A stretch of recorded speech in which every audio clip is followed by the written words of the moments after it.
As we wrap up this February, the month of presidents with President's Day, we are looking back at truly one of the greatest, if not the greatest, Abraham Lincoln. Stuart Harris is here. He's a professor of law at the Duncan School of Law at Lincoln Memorial University, and he's the host of your weekly Constitutional. Good to see you again. Good to see you, Josh. And you're going straight to the heart of Lincoln country to talk with a real Lincoln expert. Indeed we are. First off, who's your guest for your radio show? Stephen Wilson, and he's the curator and the assistant director at the Abraham Lincoln Museum and Library up in Harrogate, where Lincoln Memorial University is.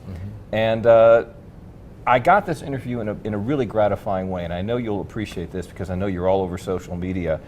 Don't you love it when people contact you and have really great suggestions for a show? Those are the best. Those are the best. Yeah. He sent me an email and he said, Stuart, love your show, listen to it all the time.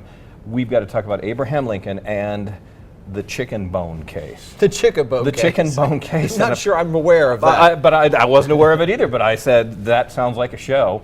He came up, we had lunch, and it turns out the chicken bone case was just a very significant case that Lincoln argued when he was a lawyer.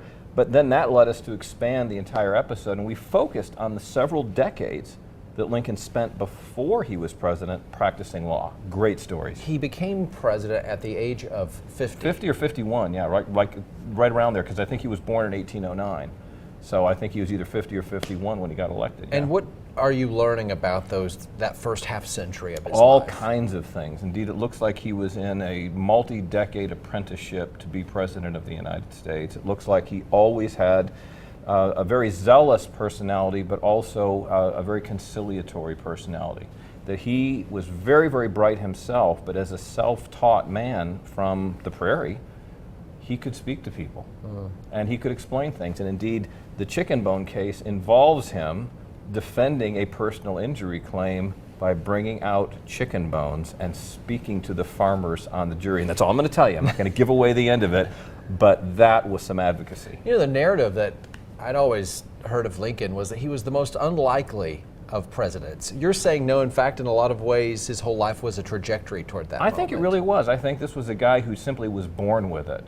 And he really was self-taught. He really did do things like learning to write on a shovel next to the fireplace. The guy really did split rails.